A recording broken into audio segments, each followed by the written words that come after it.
चलिए, so let's start the class. आज इस चैप्टर की मान लीजिए लास्ट क्लास जो है हम लोग करने वाले हैं। इस चैप्टर की आज जो है लास्ट क्लास हम लोग जो है करने वाले हैं। बहुत ध्यान से चीज़ों को देखना है, आप लोगों को समझना है ना। एटॉमिक रेडियस को आज हम लोग डिस्कस करने वाले हैं। कौन से?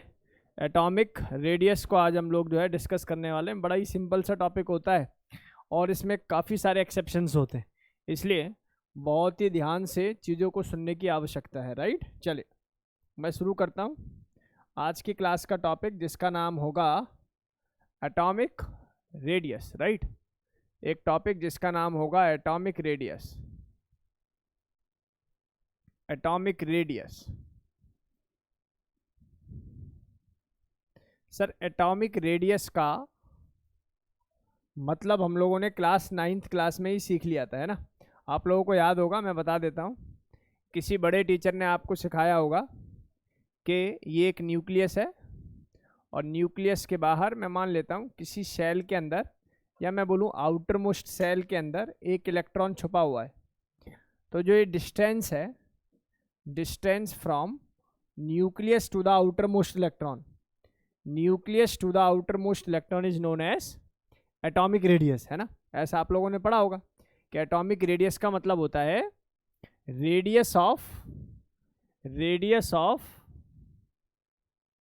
या मैं बोलूं रेडियस ऑफ द एटम का मतलब है यहाँ पर न्यूक्लियस से आउटर मोस्ट इलेक्ट्रॉन के बीच का डिस्टेंस। राइट, लेकिन मैं आपसे ही पूछ रहा हूं, इन्होंने बोला है isolated atom, that atom must be isolated. आप मुझे बताइए, क्या इंडिविजुअली एटम को, कहने का मतलब है भाई आज की डेट में हम लोगों को पता है कि अकेला एटम हम लोग अलग ही नहीं कर सकते, हाँ या ना। क्या मैं कह सकता हूं कि इस बोर्ड से करोड़ों अरबों मिलियंस बिलियंस जो है एटम्स होंगे, क्या आप एक एटम को अलग कर पाओगे? क्या दिस इज पॉसिबल? सर नहीं। जब एक एटम को ही अलग नहीं कर पा रहे तो एक एटम का रेडियस कैसे कैलकुलेट कर पाएंगे? क्या मेरी बात समझ में आ रही है, नहीं आ रही? तो सबसे पहला जो एविडेंस है वो तो यही है कि जो हम लोग पढ़ते आए वो गलत पढ़ते आए। हमने पढ़ा न्यूक्लियस से आउटर मोस्ट इलेक्ट्रॉन की जो दूरी है, that distance is basically known as the atomic radius. और मैं आपसे पूछ रहा हूं, क्या आप इंडिविजुअली एटम को किसी बंच ऑफ एटम से या मॉलिक्यूल से या कंपाउंड से आप अलग कर सकते हो? तो आपका आंसर होगा नहीं सर, पहला। दूसरा पॉइंट आप जरा खुद ही सोचिए। मैं आपसे कहूं कि हम लोगों ने एक हिजनबर्ग अनसर्टेनिटी नाम का प्रिंसिपल पढ़ लिया था। वो कहता है कि मैं इलेक्ट्रॉन की पोजीशन और मोमेंटम दोनों को एक साथ कैलकुलेट नहीं कर सकता, या दूसरे शब्दों में कहूं, इस इलेक्ट्रॉन की अगर मैं रोटेशन देखूं किसी ऑर्बिट के अंदर तो कुछ ऐसी होगी, हाँ या ना। मेरी बात को समझने की कोशिश करना, मेरी बात को बहुत ध्यान से समझने की कोशिश करना। डेफिनेशन के अकॉर्डिंग आउटर मोस्ट इलेक्ट्रॉन का distance from the nucleus is known as the atomic radius. लेकिन ये रेडियस और ये रेडियस और ये रेडियस, ये तीनों चारों सभी अलग रेडियस हैं या नहीं? बोलो। तो क्या एक एटम के इन्फिनिटी रेडियस हो सकते हैं? नहीं हो सकते। तो मतलब ये भी पॉइंट जो है इसकी जो डेफिनेशन है उसको वैलिडेट कर रहा है। क्या मेरी बात समझ में आ रही, नहीं आ रही? कंसर्न ये है, अकॉर्डिंग टू बुकिश लैंग्वेज या बुकिश जो है डेफिनेशन, वो ये कहती है न्यूक्लियस से आउटर मोस्ट सेल के इलेक्ट्रॉन की दूरी का नाम ही क्या है? साइज है या एटॉमिक रेडियस है। लेकिन मेरा या आप लोगों से क्वेश्चन है कि हम लोग ना तो इलेक्ट्रॉन की एग्जैक्ट पोजीशन बता पाते और ना ही हम लोग अकेले एटम को अलग कर पाते, तो हम ये ऐसी डेफिनेशन दे क्यों रहे, हाँ या ना। तो हम लोग जब भी एटॉमिक रेडियस को डिफाइन करेंगे प्यारे बच्चों, तो उसकी जो स्टेट होती है उस स्टेट का नाम है बॉन्डेड स्टेट, है ना। कौन सी स्टेट? बॉन्डेड एटम या बॉन्डेड स्टेट ऑफ एटम। अब बॉन्डेड स्टेट में जो हम लोग डिस्टेंस को कैलकुलेट करेंगे, रेडियस को कैलकुलेट करेंगे, उसको बोलते हैं एक्सआरडी, यानी कि एक्सरे मशीन होती है, ऐसा मान के चलो। एक्सरे से हम लोग जो है न्यूक्लियस को फाइंड आउट कर सकते हैं। मेरी बात को सुनना ध्यान से। और दो न्यूक्लियस के सेंटर को हम लोग बोलते हैं इंटर न्यूक्लियर डिस्टेंस। बात को समझो, मैंने बोला कि मैं एक एटम से डेफिनेशन को प्रूव नहीं कर सकता, लेकिन मैं दो एटम को आपस में मिलाऊंगा और दोनों के इंटर न्यूक्लियस डिस्टेंस का हाफ कर दूंगा, उससे मेरे पास रेडियस आ जाएगा। क्या मेरी बात समझ में आ रही है? इन जनरल लिख रहा हूं, इन जनरल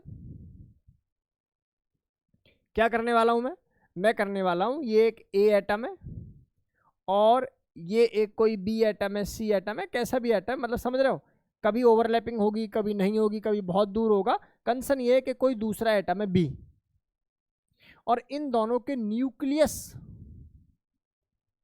के डिस्टेंस को बोलूंगा डी ऑफ ए बी, जिसका नाम होगा इंटर न्यूक्लियर डिस्टेंस, इंडिया है ना, IND, इंटर न्यूक्लियर डिस्टेंस। तो जैसे ही इंटर न्यूक्लियर डिस्टेंस का मैं क्या कर दूंगा बेटा, हाफ कर दूंगा, then we are with the radius, हाँ या ना। अब इस रेडियस का नेचर क्या होगा, this will totally depend upon the overlapping extent, हाँ या ना। तो यहां पर इन्होंने 4 प्रकार के रेडियस में इसको बांटा हुआ है, मैं आपको बता देता हूं। एटॉमिक रेडियस को यहाँ पर 4 टाइप का रेडियस जो है बता दिया गया है। There are 4 type of the atomic radius. The one is known as covalent radius, CR. The another is known as metallic radius. Second last is van der Waals radius and the last is ionic radius, है ना, clear. तो हम लोग पहले इस 3 category के बारे में डिस्कस करते हैं, फिर इसके बारे में लास्ट में जो है डिस्कशन करते हैं, ठीक है। आपको मैं फिर कह रहा हूँ, एटॉमिक रेडियस की कोई आपसे डेफिनेशन नहीं पूछ सकता। सर CBSE में आ गई तो नहीं आएगी, बात समझ में आ रही है नहीं आ रही।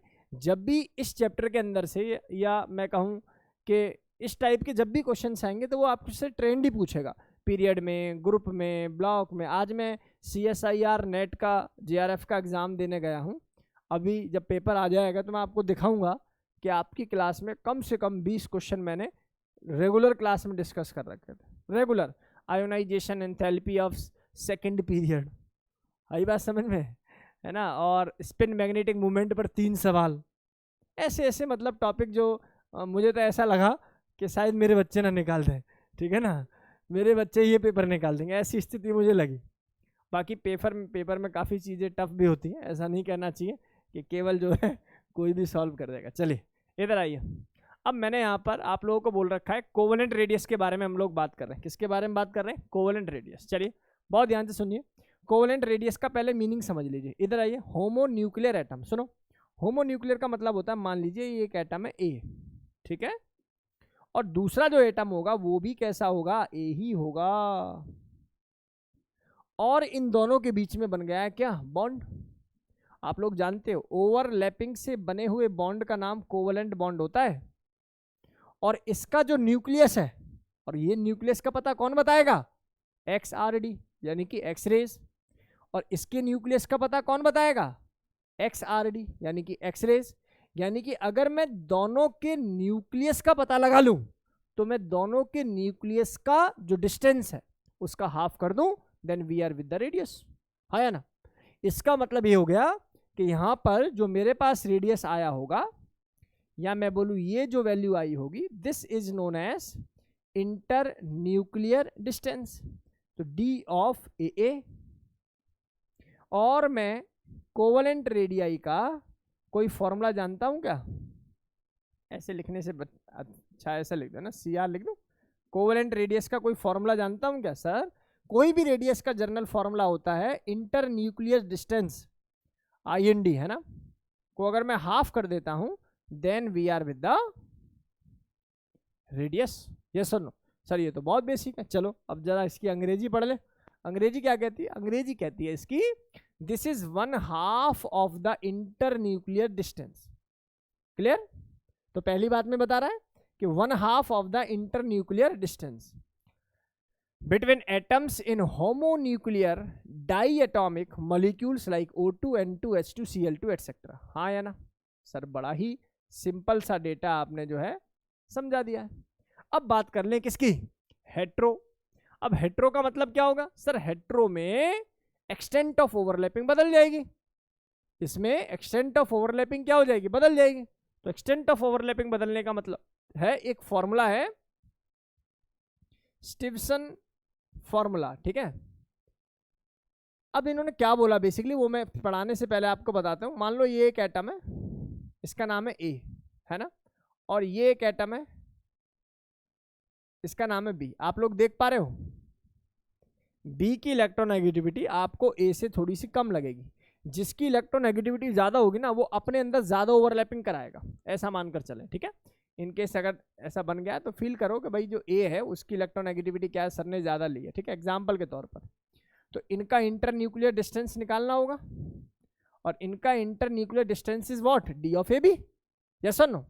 और आप कैसे वैल्यू निकालेंगे सर, रेडियस कौन सा, covalent radius is equal to D of A B divided by 2। Sir why it is A B, क्योंकि सर यहाँ पर हम लोगों ने कैसे एटम लिए हैं, हेट्रोन्यूक्लियर एटम लिए हुए। कैसे लिए हुए, हेट्रोन्यूक्लियर। बोलो कोई प्रॉब्लम है यहाँ तक, सर कोई प्रॉब्लम नहीं है। चलिए, अगर आप लोगों को इतनी बातें समझ में आ गई है तो समझिए कुछ बड़ी चीज समझ में आई है, इसलिए बहुत ध्यान से देखिए। अब एक इक्वेशन, एक फॉर्मूला है मेरे पास डी ऑफ ए बी निकालने का, यानी कि बॉन्ड लेंथ निकालने का।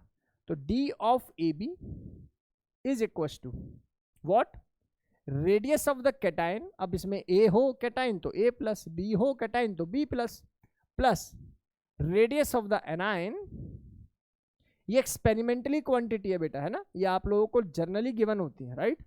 अब यहां पर लगाते हैं हम लोग minus 0.09 mod of change of electronegativity. अब सर इलेक्ट्रोनेगेटिविटी की कहानी आपने पिछली क्लास में धुरंधर तरीके से कवर की है। तो सर मेरे पास एक फॉर्मूला आ चुका है, और फॉर्मूला क्या, ये तो डी ऑफ ए बी आ चुका है, यानी कि बॉन्ड लेंथ निकालने का फॉर्मूला आ रहा है। और अगर मेरे पास बॉन्ड लेंथ है then I can calculate the radius, then I can calculate the radius, right. इधर आइए, अब मुझे बताइए ये वैल्यू क्या है, सर इसका नाम है बॉन्ड लेंथ। क्या है इसका नाम, बॉन्ड लेंथ। किसी ने पूछा जी आपकी बॉन्ड लेंथ आएगी किस में, तो आंसर बोलना ए नॉट। किस में आंसर आएगा बेटा, ए नॉट में। इसका मतलब आप लोगों को ये रेडियस भी किस में लेना चाहिए, ए नॉट। ये रेडियस भी किस में लेना चाहिए, आर्मस्ट्रॉन्ग।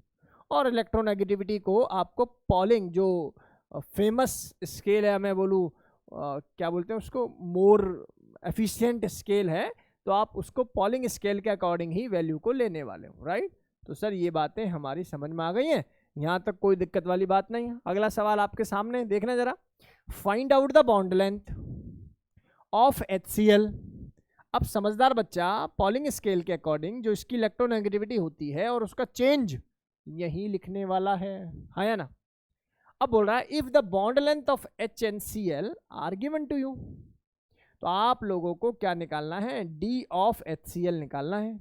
और डी ऑफ HCl निकालने के लिए आर ऑफ H प्लस कितनी वैल्यू दे रखी है, 37, प्लस ये वैल्यू कितनी दे रखी है, 99 माइनस 0.09, और ये आ जाएगा आपका मोड। मोड लगाने का पर्पस ये कि इलेक्ट्रोनेगेटिविटी नेगेटिव में नहीं होती, बस, है ना, चेंज उसका कभी भी नेगेटिव नहीं होगा।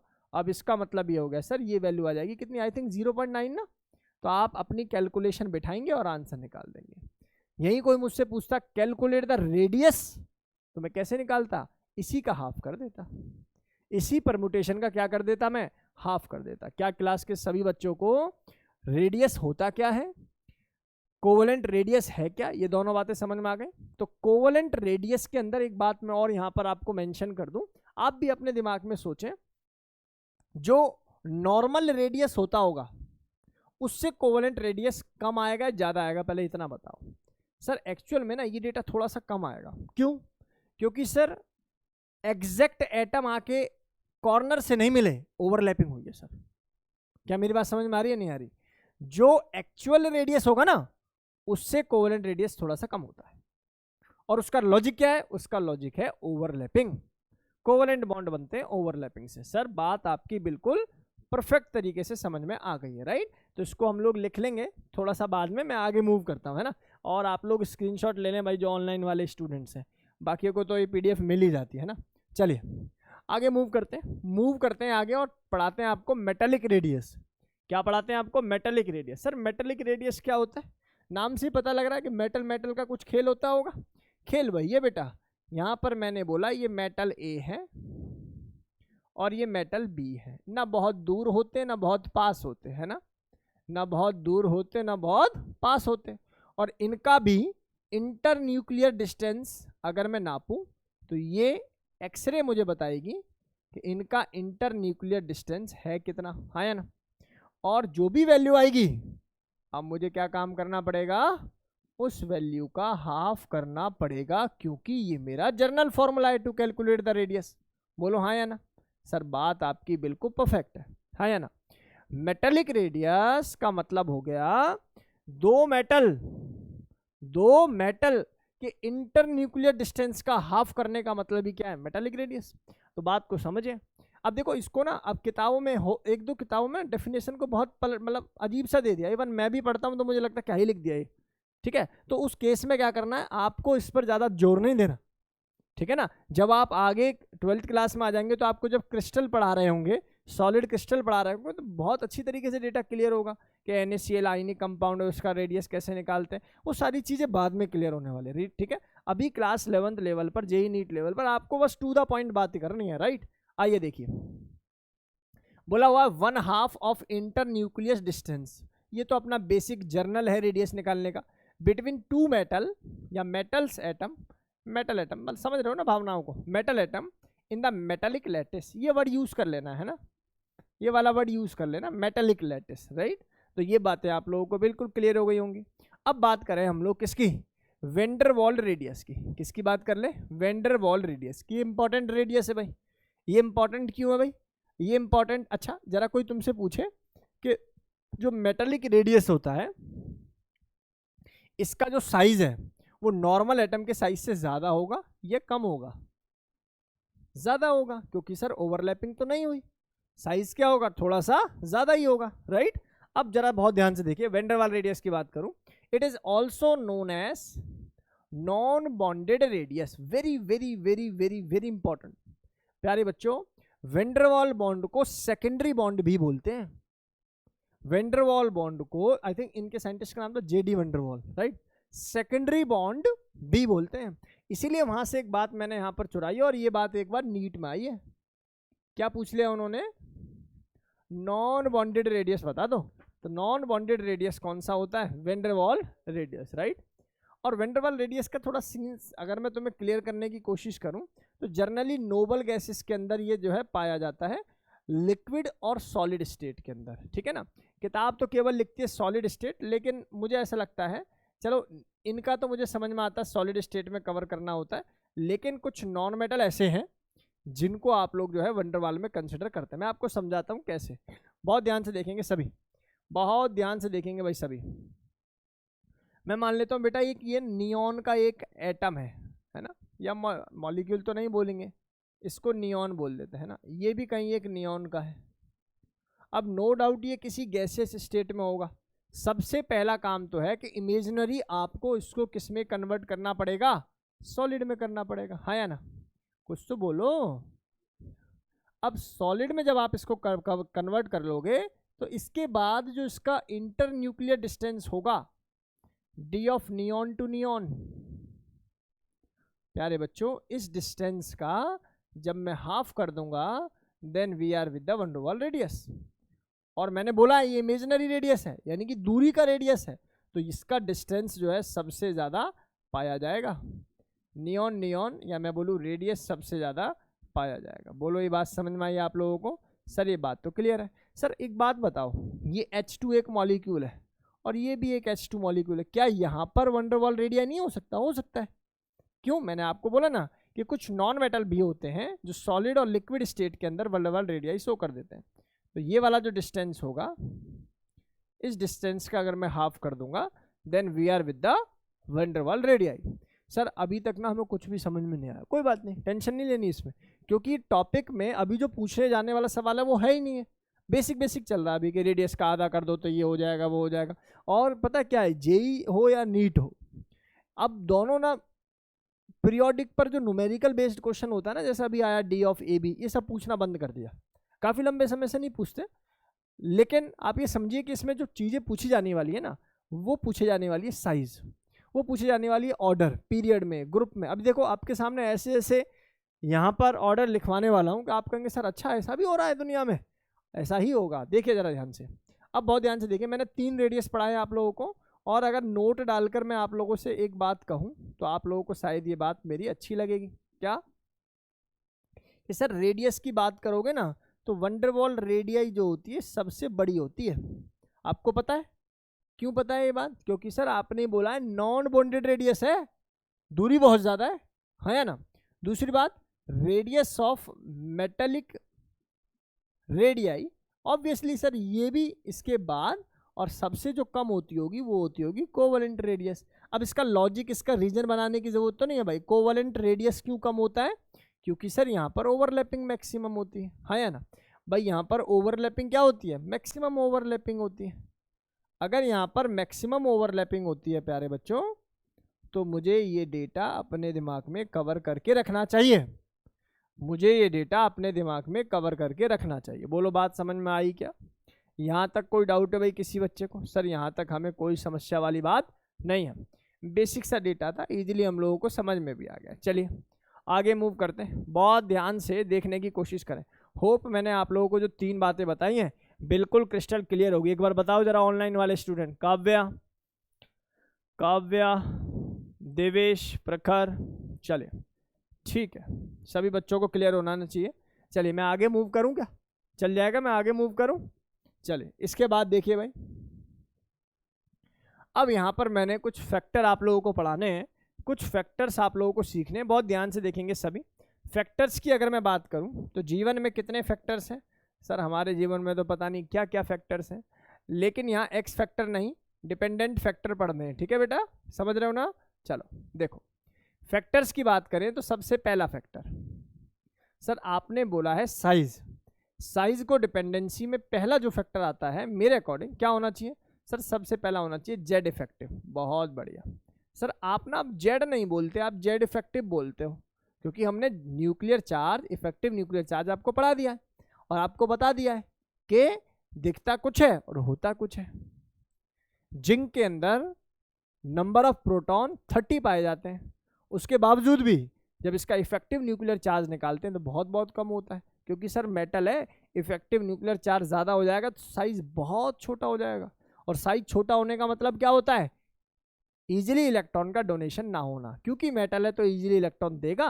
तो वो लॉजिक जो है मैंने आप लोगों को ठीक से कवर करा दिया था लास्ट क्लास के अंदर। ठीक है, जो बच्चा डायरेक्ट हमारी इस क्लास पर आया कोशिश करे कि प्रीवियस क्लासेस भी देख ले, ऑल तो बहुत ज़्यादा इसमें संबंध नहीं, हो जाएगा काम। जेड इफेक्टिव, ठीक है, जेड इफेक्टिव का मतलब होता है टाइप ऑफ अट्रैक्शन, राइट। आप मुझे बताइए, अगर कहीं जेड इफेक्टिव बढ़ रहा है इसका मतलब न्यूक्लियस बाहर वाले इलेक्ट्रॉन को खींच रहा है अपनी तरफ, हाँ या ना। जेड इफेक्टिव बढ़ने का मतलब इलेक्ट्रॉन को खींचना है, और इलेक्ट्रॉन को खींचने का मतलब साइज का कम होना है। इसका मतलब इस केस में साइज या एटॉमिक रेडियस क्या होने वाला है? जल्दी बता दो सर। इस केस में साइज या एटॉमिक रेडियस कम होने वाला है। वो लोग गेम समझ में आ गए। और दूसरे शब्दों में कहूं तो साइज वाला फैक्टर क्लियर है। दूसरा फैक्टर बताओ जरा मुझे, दूसरा फैक्टर बताओ मुझे। जेड इफेक्टिव और किस बात पर डिपेंड करेगा, या मैं बोलूं साइज किस बात पर डिपेंड करेगा? जल्दी बताओ सर, आप बताइए। ये तो हो गया न्यूक्लियर चार्ज, है ना, ये हो गया क्या हमारे पास? Nuclear charge. दूसरी बात और क्या हो सकती है sir? Number of shell, very very important है भाई, नंबर ऑफ सेल, क्योंकि इस पॉइंट को आपको कवर करना चाहिए। जितनी ज़्यादा सेल्स होंगी उतनी ज़्यादा क्या पाया जाएगा बेटा?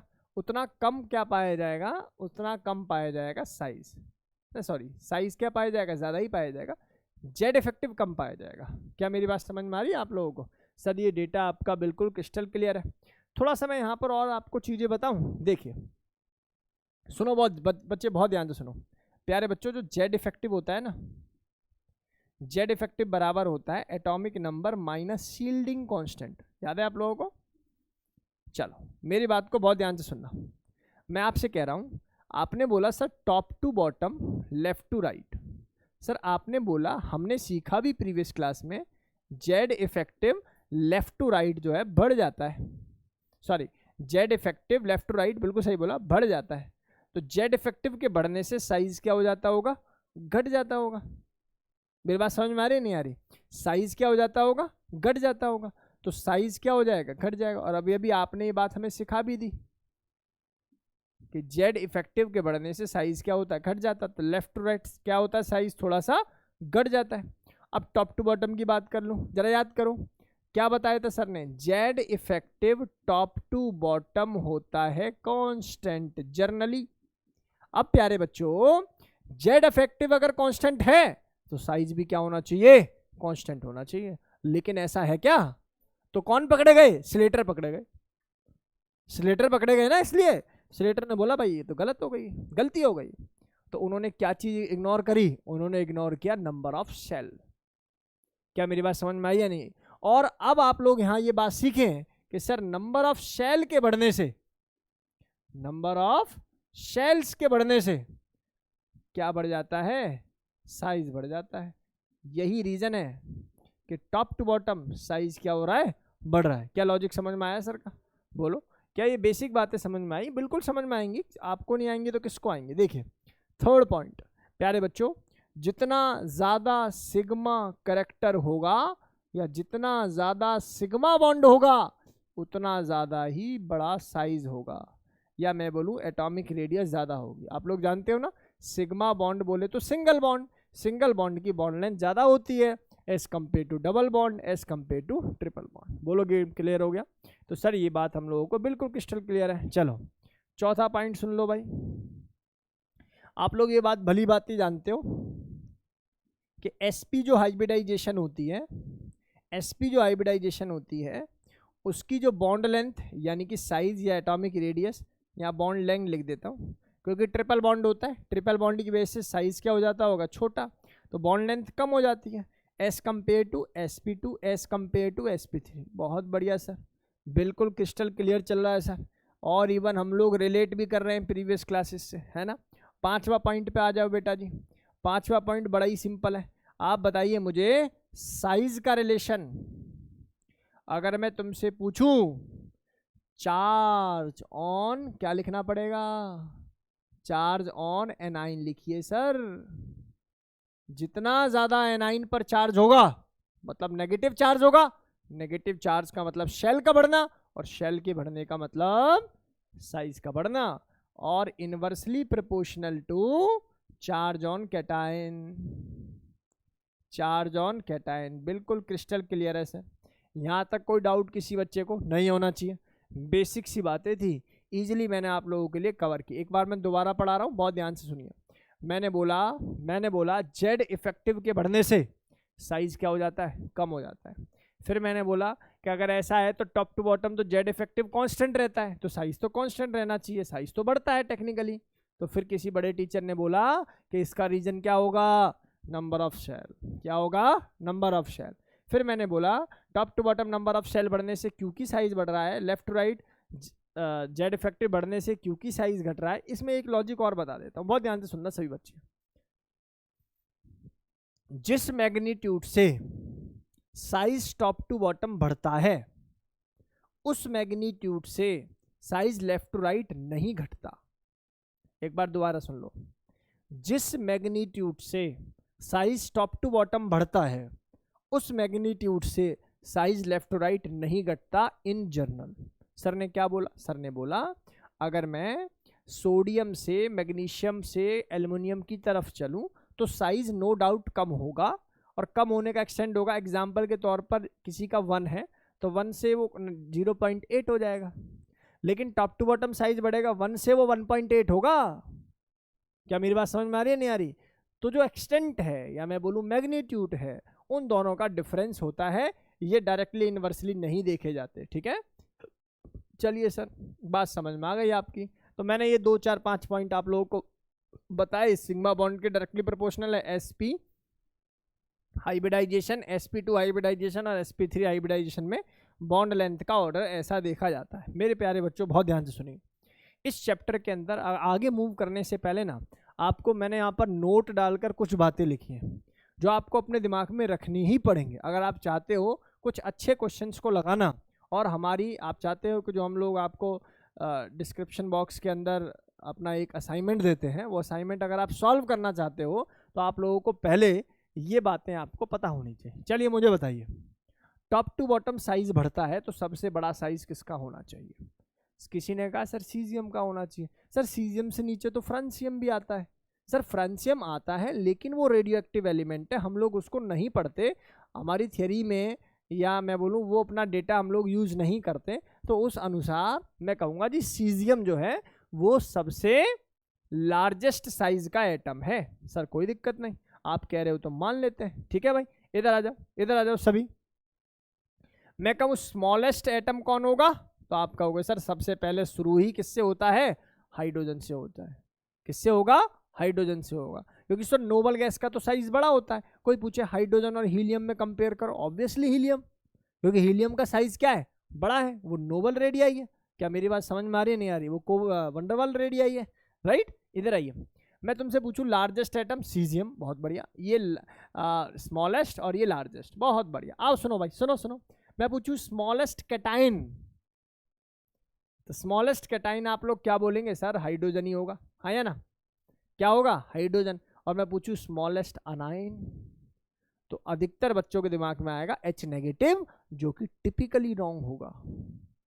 H नेगेटिव का साइज एक्सेप्शनली बढ़ जाता है, एक्सेप्शनली उसका साइज बढ़ जाता है। और किससे ज्यादा? सर फ्लोरीन से भी ज्यादा हो जाता है, हाँ, लगभग ब्रोमीन नेगेटिव के बराबर हो जाता है। तो याद रखना H नेगेटिव से पंगा मत लेना। पता लगे सर H का साइज छोटा सा होता है, एक ही शेल होती है, एक ही इलेक्ट्रॉन होता है, वो ज्यादा ज्यादा 2 हो जाएगा तो कितना हो जाए? गलत। H नेगेटिव का साइज एक्सेप्शनली बड़ा होता है, इसलिए मैंने यहाँ पर 1 2 3 4 और ये 5वां पॉइंट अभी लिखेंगे। बाकी यहाँ पर भी एक बात मैंने आपको बता दी है, size of H negative is equivalent to size of Br negative, लगभग Br नेगेटिव के बराबर इसका साइज है। क्लियर है भाई? सभी को क्लियर है? कोई दिक्कत वाली बात नहीं है सर, बड़ा ही बेसिक सा पढ़ाते हो सर। चलो अब बात करें पॉइंट नंबर 5 की, है ना।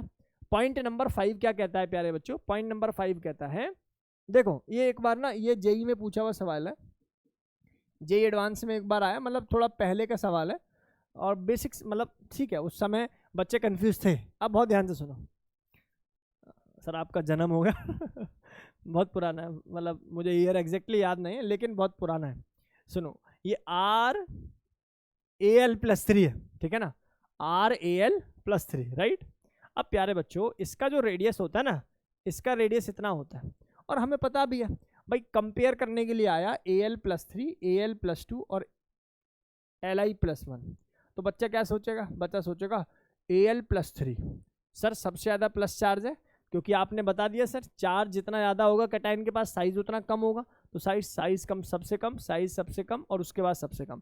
ये लॉजिक समझ में आता है, लेकिन पता है कभी कभी ना यहाँ जाके बच्चा कंफ्यूज होता है, उसका मैं रीज़न बता रहा हूँ। देखो लिथियम है, लिथियम से नीचे वाली पीरियड में कौन है बेटा? मैग्नीशियम है, तो शेल भी तो बढ़ी, शेल भी तो बढ़ी, तो बच्चा यहाँ कंफ्यूज होता है कि सर शेल बढ़ गई तो साइज बढ़ गया, साइज बढ़ गया तो मैग्नीशियम का ज़्यादा होना चाहिए, मैग्नीशियम का ज़्यादा होना चाहिए। मेरी बात समझ में आ रही है नहीं आ रही? इसमें कोई संदेह नहीं है मैग्नीशियम का ज़्यादा होना चाहिए, लेकिन इंडिविजुअली, कैटायनिक फॉर्म में नहीं। क्या मेरी बात समझ में आ रही है नहीं आ रही? कैटायनिक फॉर्म में ऐसा नहीं देखा जाएगा। सर ऐसा क्यों? देखो यार इसका लॉजिक अभी मैं आपको समझाऊंगा, जब हम लोग आइसो इलेक्ट्रॉनिक स्पीशीज पढ़ेंगे उसके बाद में एक पॉइंट है तो वो आप लोगों को डिस्कस करा देंगे। अदरवाइज तो आप लोग अभी के लिए अपने दिमाग में रखेंगे लिथियम प्लस जो होता है उसका रेडियस क्या होता है इस केस में।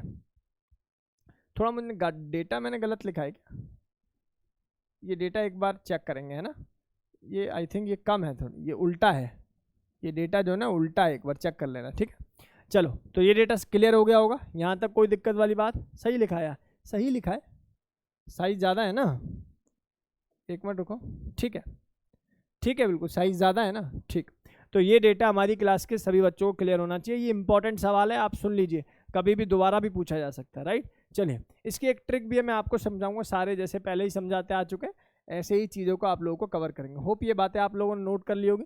जल्दी से इसका स्क्रीनशॉट ले लो भाई, जो ऑनलाइन पढ़ते हैं हमसे, बहुत जल्दी से इसका स्क्रीनशॉट ले लीजिए, बहुत जल्दी से इसका स्क्रीनशॉट ले लीजिए, डन। चलिए अब ज़रा इधर देखेंगे भाई सभी, इधर देखेंगे सभी और हमारी कुछ बातों को बहुत ध्यान से समझेंगे। प्यारे बच्चों कुछ एक्सेप्शन का खेल शुरू करने जा रहा हूँ, इसलिए बहुत ध्यान से देखें। कुछ एक्सेप्शंस का खेल शुरू करने जा रहा हूँ, बहुत ध्यान से देखें भाई सभी। Period number 2nd, 3rd, 4th और 5th इवन, इनके अंदर जो रेडियस ऑफ नोबल गैस है ना, वो हमेशा क्या होगी, ज़्यादा होगी। ठीक है ना, नोबल गैस का रेडियस क्या होगा, ज़्यादा, क्योंकि वो किसको फॉलो करता है, वैन डर वाल को फॉलो करता है। तो चलिए पीरियड नंबर 2 से उठा लेते हैं प्यारे बच्चों। पीरियड नंबर 2 में हमारे पास पहला एलिमेंट कौन है, lithium, then beryllium, then boron, और ये पिक्चर आगे चलती चलती कहाँ पहुँच जाती है सर, ये पिक्चर पहुँच जाती होगी नियॉन पे। चलो समझदार बच्चे जरा आंसर बताएं मुझे, आपको बताना है एटॉमिक रेडियस या साइज का ऑर्डर, एटॉमिक रेडियस लिख रहा हूँ, ठीक है बेटा। चलो बताओ जल्दी से, सर सबसे पहले कौन, नियॉन, उसके अलावा कोई एक्सेप्शन नहीं है जी।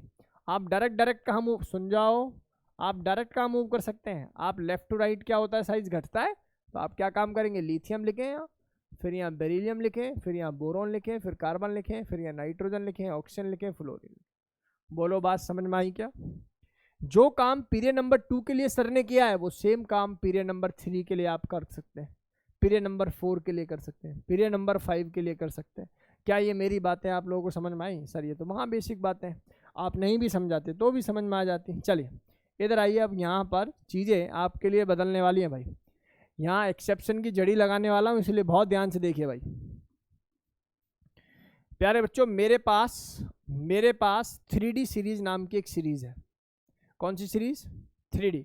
मैंने आप लोगों को ग्रुप 1, ग्रुप 2, इनमें कोई एक्सेप्शन नहीं है, ऐसे सीधा सीधा चलते हैं, टॉप टू बॉटम साइज बढ़ता है, लेफ्ट राइट साइज क्या होता है, घटता है, वो सारा केस आपको पता ही है, ठीक है ना। अब मैं आप लोगों को पढ़ाने जा रहा हूँ डी सीरीज, 3D सीरीज। मुझे बताइए 3D सीरीज का पहला एलिमेंट कौन आता है, स्कैंडियम, उसके बाद टाइटेनियम, उसके बाद वेनेडियम, उसके बाद क्रोमियम, उसके बाद Mn, उसके बाद आयरन, उसके बाद कोबाल्ट, उसके बाद निकेल, उसके बाद कॉपर, उसके बाद जिंक। सर बहुत अच्छी बात है, इवन सर आपने इसको पढ़ाया है आयोनाइजेशन एनर्जी में, याद करो मैंने बोला था इसका इलेक्ट्रॉनिक कॉन्फ़िगरेशन कुछ होता होगा क्या सर, इसका एटॉमिक नंबर, चलो इलेक्ट्रॉनिक कॉन्फ़िगरेशन से पढ़ो। ये 3D1 4s2 है प्यारे बच्चों, है ना। ये वाली जो टर्म है कैसी है, 3D2 4s2, this is 3D3 4s, this one is 3D5 4s1। Mn कौन है बताओ जरा, 3D5 4s2, iron 3D6 4s2, copper 3D6 नहीं 3D7, nickel is 3D8 4s2, copper is 3D10 4s1, zinc is 3D10 4s1। मेरी बात को ना बहुत ध्यान से सुनना, ऐसा किताब कहती है, अच्छा ऐसा किताब कहती है कि इनिशियली साइज घटता है, फिर कांस्टेंट हो जाता है और फिर बढ़ जाता है, ठीक है ना। अब यहाँ पर भी अलग अलग बातें हैं, हम लोग टू द पॉइंट पढ़ने आए हैं, यहाँ पर सीधा सीधा खेल सीखने आए, तो बात को समझे ध्यान से। ऐसे कहती है पहले घटेगी, फिर कांस्टेंट होगी, फिर बढ़ जाएगी, ठीक है। उसका लॉजिक भी मैं आपको बता देता हूँ, आप बात को समझे। यहाँ पर ना डी में 1 इलेक्ट्रॉन है, बात को समझे सभी बच्चे। अच्छा डी सब शेल बना लेते हो आप लोग, अरे सर कैसी बात कर देते हो आप, हम IIT पढ़ने आए हैं, है ना।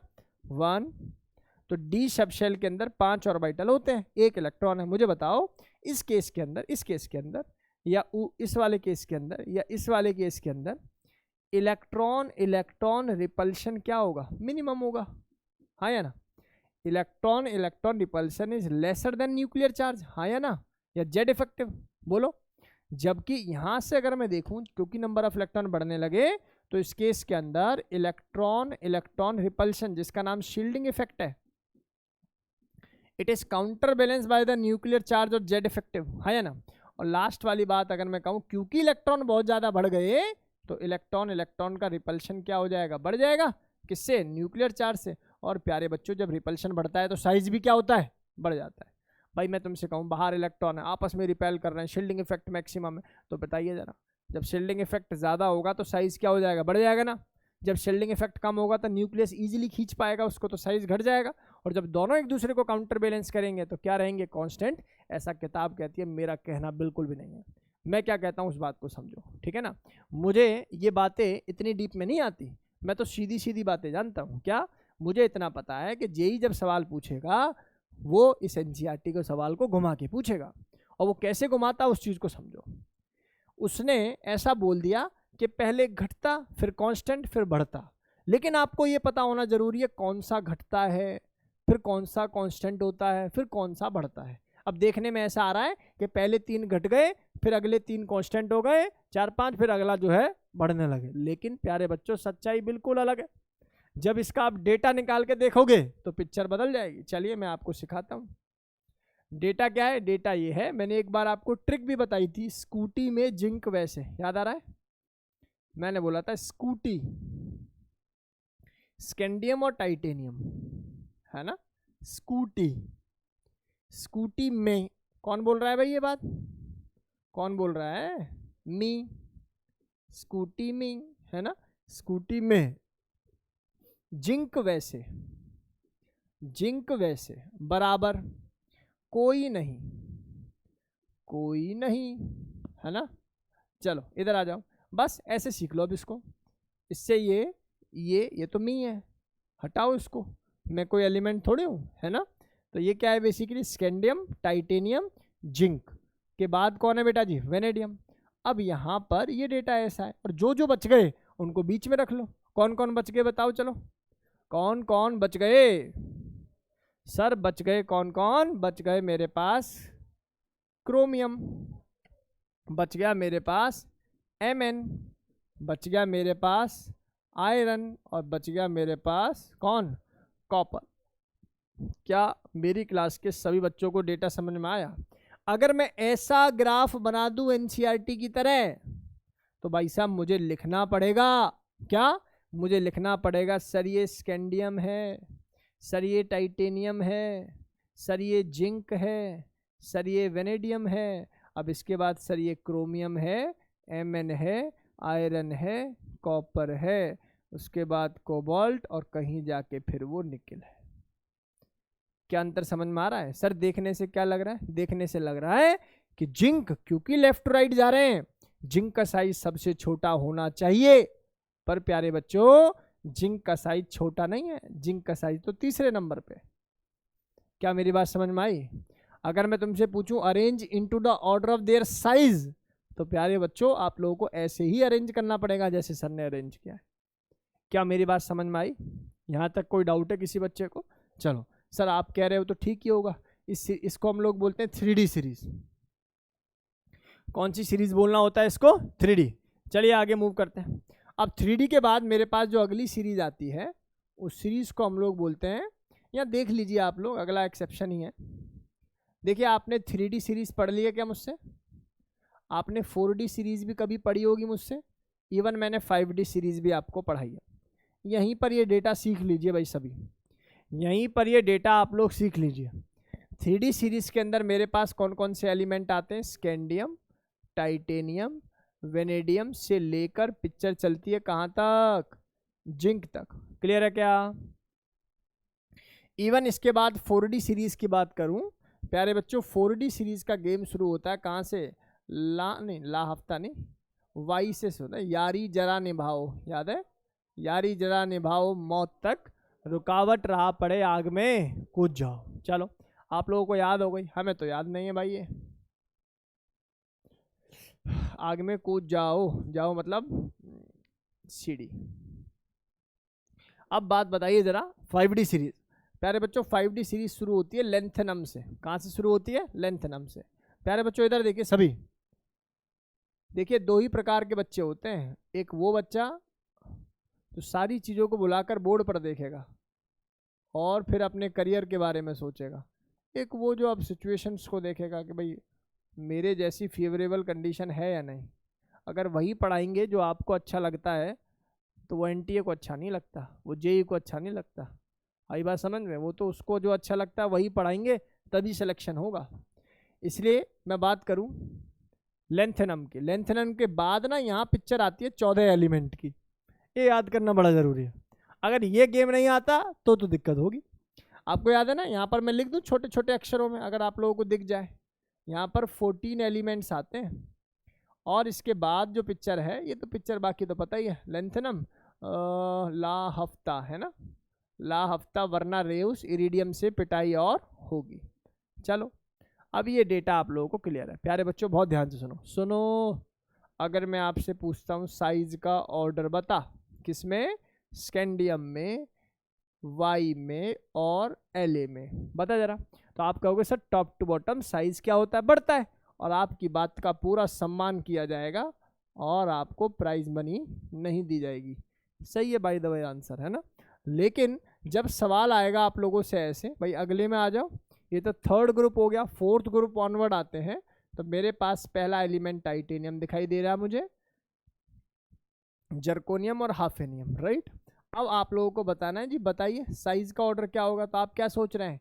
हम तो ऐसे ही सोच रहे हैं सर जैसा पहले सोचा था, टॉप टू बॉटम साइज बढ़ता है और इसका साइज इसके साइज से क्या हो जाएगा? हाफेनियम का सबसे बड़ा होना चाहिए क्योंकि 5D सीरीज है, लेकिन ये साइज हो गया बराबर। और सुनो एक बात बताऊं, बराबर भी नहीं होता, हाफेनियम का थोड़ा सा कम होता है। ये बात मैंने आयोनाइजेशन एनर्जी जब पढ़ाई थी तो सिखा दिया था। इसलिए हाफेनियम की आयोनाइजेशन एनर्जी क्या होती है? ज़्यादा होती है। याद आ रहा है जब वो गेम समझाया था? अब जो बच्चा पहली बार वीडियो देख रहा होगा पता नहीं सर कहाँ से कहाँ उठा रहे हैं, लेकिन देखो भाई पढ़ाई तो यही है। अगर आप ठीक से पढ़ना चाहते हो तो डेटा ऐसे ही कवर होता है। जर्कोनियम एंड हाफोनियम के बारे में बात करूं तो इनका साइज बराबर हो जाता है, और इस पिक्चर का जो रीजन है ड्यू टू लेंथेनॉइड कॉन्ट्रैक्शन,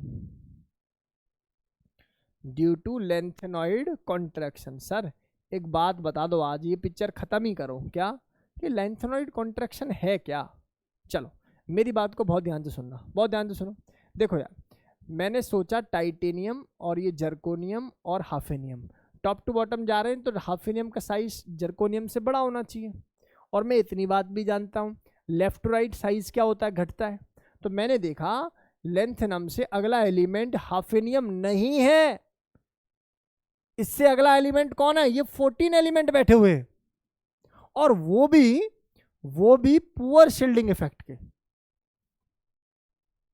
तो लेंथेनॉइड कॉन्ट्रैक्शन का मीन ये है continuously decrease in size with increase of atomic number. Sir नहीं आया, चलो फील करो। मैंने तुमसे बोला तुम जानते हो जेड इफेक्टिव का मीनिंग क्या होता है? सर जेड इफेक्टिव का मतलब होता है जेड माइनस सिग्मा। सही है क्या?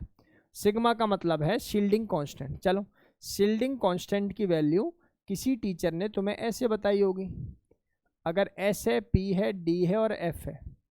अगर एफ होगा क्योंकि एफ ही है, एफ सब शेल है ये, तो इसका मतलब इसका शील्डिंग वाला फैक्टर बहुत कम, बहुत कम, बहुत कम। तो जेड इफेक्टिव वाला फैक्टर बहुत ज़्यादा, बहुत ज़्यादा, बहुत ज़्यादा। इसका मतलब जेड इफेक्टिव बढ़ गया तो मतलब साइज घट गया। क्या फील कर पाए या नहीं कर पाए? तो साइज जब घट गया तो इसका मतलब क्या हो गया? क्या हंस क्यों रहे हो? है मजा आ रहा है क्लास में?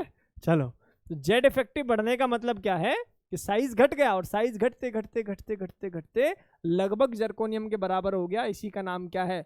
Lanthanoid contraction. अंग्रेजी में लिखना चाहो तो लिख लेना, continuously decrease in size with increase of atomic number due to the poor shielding effect of F. अगर लेंथेनॉइड है तो 4F और एक्टिनॉइड है तो 5F, तब फिर उसको एक्टिनॉइड कॉन्ट्रैक्शन के नाम से जानेंगे।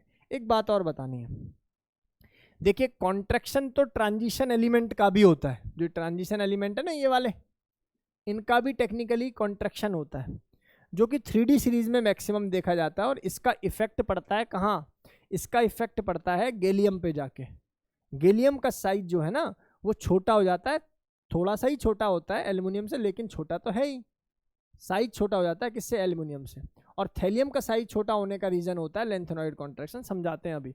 तो ये डेटा हमारी क्लास के सभी बच्चों को क्लियर हो गया होगा। सर महा बेसिक पढ़ा रहे हो आज तो, है ना। चलो ये डेटा आप लोगों को क्लियर हो जाना चाहिए सभी बच्चों को। यहाँ तक कोई दिक्कत वाली बात किसी को नहीं रहनी चाहिए, है ना। मान लो कल को मैं ऐसा एक सवाल दे दूँ, आप लोग देखना कर पाओगे क्या? मैं आप लोगों से एक सवाल दे दूँ, मैं पूछूं भाई तुम्हारे जीवन में ना कॉपर है, और तुम्हारे जीवन में एजी है, और तुम्हारे जीवन में गोल्ड है। हाँ, बस सर यही चाहिए, है ना।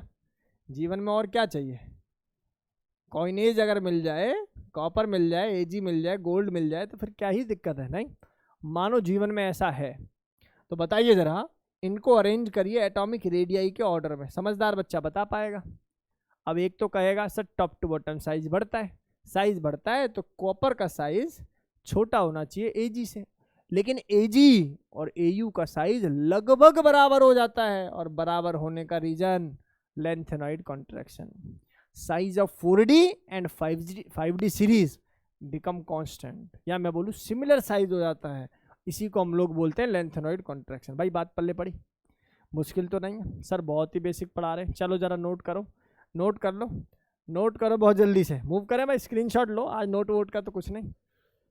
हाँ भाई इधर आ जाइए, ये देखिए अब आगे हम लोग अब क्या क्या पढ़ा चुके हैं एक बार देखें। सबसे पहले सर ने पढ़ाया होगा एक्सेप्शन में period number 2, period number 3, period number 4, period number 5, ठीक है, जो नोबल गैस है उसका सबसे ज़्यादा होगा। फिर मैंने बढ़ाया 3D series, 4D series, 5D series. अच्छा यही हुए हैं अभी तक, चलिए आगे देखते हैं। अगला एक्सेप्शन आपके सामने ये रहा, बहुत ध्यान से आप लोग देखें सभी बच्चे, बहुत ध्यान से चीज़ों को समझने की कोशिश करें भाई। बात कर लेते हैं ग्रुप में, किसकी बात कर लेते हैं, ग्रुप में बात कर लेते हैं। इधर आ जाओ सभी, इधर आ जाइए सभी प्यारे बच्चों। इन ग्रुप अगर मैं बात करूं तो ग्रुप में बेसिकली आपको 2 ही ग्रुप ठीक से पढ़ने हैं, बाकी सब में तो कांस्टेंट ही रहता है, मतलब डिक्रीज ही होता है। नॉर्मल जैसा एटॉमिक रेडियाई है तो टॉप टू बॉटम क्या होती है, इंक्रीज होती है। देखिए मैं बात कर लूँ ग्रुप नंबर 13 की। प्यारे बच्चों ग्रुप नंबर 13 बोले तो बोरॉन, बैगन, आलू, गाजर इन थाली, पढ़ा है ना सभी ने। चलो सर आपको याद होगा, आपको याद होगा सबसे पहला तो एक्सेप्शन यही है कि जो गैलियम है ना, इसका साइज एल्युमिनियम से थोड़ा सा बड़ा हो जाता है। थोड़ा सा मतलब समझते हो, मतलब 1-2 A0 में ही अंतर होता है, ठीक है ना। एग्जैक्ट वैल्यू तो मुझे नहीं याद, लेकिन ज़्यादा अंतर नहीं होता, 1 to 3 A0 ओनली, राइट। चलिए मैं यहाँ पर लिख देता हूँ, the size of gallium is lesser than the size of aluminium. अब मैं यहाँ पर ना इसको इक्वलेंट भी लिख रहा हूँ, ठीक है ना। भावनाओं को समझते हुए आप लोग ये बातें दिमाग में रखेंगे। और इसका जो रीजन है, इसका रीजन है due to transition contraction. Transition contraction is because of transitional element, transition element, right, transition contraction. और प्यारे बच्चों ये जो थैलियम का साइज डिक्रीज होता है ना, थैलियम का जो साइज डिक्रीज होता है एक्सेप्शनली, इसका रीजन क्या होगा, इसका रीजन होगा due to lanthanoid contraction, due to lanthanoid contraction, right, LC, due to lanthanoid contraction, ठीक है। तो ये बेसिक डेटा सभी को क्लियर होगा। सर ग्रुप 14 में भी कुछ होता है क्या? हाँ ग्रुप 14 में भी होता है। कौन होता है बताओ जरा। ग्रुप 14 के अंदर क्या कोई एक्सेप्शन पढ़ते हो आप लोग? आयोनाइजेशन एनर्जी में नहीं पढ़ते थे, आयोनाइजेशन एनर्जी में नहीं पढ़ते थे, है ना। तो उसी टाइप की एक्सेप्शन जो है ग्रुप 14 और 15, 16, 17 इनमें कुछ एसएच पढ़ने के लिए आपके लिए नहीं है। चलिए अब कुछ क्वेश्चंस को हम लोग डिस्कस कर लेते हैं, बहुत ध्यान से देखिए। कुछ क्वेश्चंस को अब हम लोग डिस्कस कर लेते हैं। एक बार सभी बच्चे नोट कर लें, एक बार जल्दी से नोट कर लें, फिर इसको जो है शुरू करते हैं भाई। एक बार बहुत जल्दी से इसको नोट कर लीजिए। हो गया क्या ये? चले अब इसके बाद देखिए ज़रा, एस ब्लॉक की भी बात कर ही लेते हैं। देखो एस ब्लॉक के अंदर आप इस बात को समझ लीजिए भाई, एस ब्लॉक के अंदर देखो आईने की स्पीसीज के बारे में बात नहीं कर रहा, ठीक है ना। एस ब्लॉक के अंदर आप लोगों को कुछ एलिमेंट याद होने चाहिए। पूरा ही पढ़ा दें क्या? चलो पूरा ही देखते हैं एक बार, देखो ज़रा ध्यान से।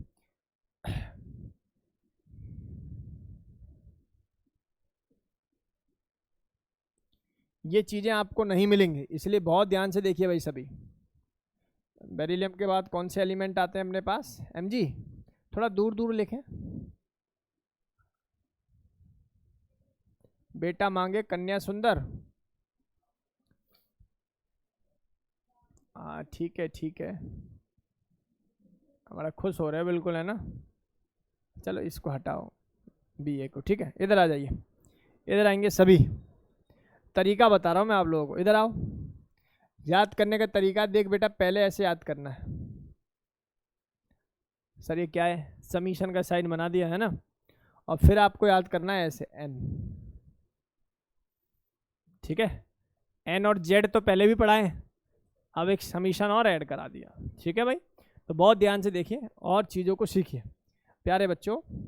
आज की क्लास में आप लोग क्या सीखे, जो बेरिलियम होता है ना, इससे आपको इधर चलना है लिथियम तक, बाई का लेकर चलना है मिनिमम, और बाई का कैसा लेकर चलना होगा बेटा जी, मैक्सिमम। और हमने पढ़ भी लिया है, हमने पढ़ भी लिया साइज जी मैक्सिमम होगा। चलो सर आपने इसका मिनिमम क्यों लिया, लेफ्ट टू राइट साइज घटता है, दुनिया जानती है, तो हमें भी पता है। ऑल्दो साइज में बहुत बड़ा अंतर नहीं है, लगभग इक्विवेलेंट होते हैं, लेकिन घटता तो है ही, ठीक है।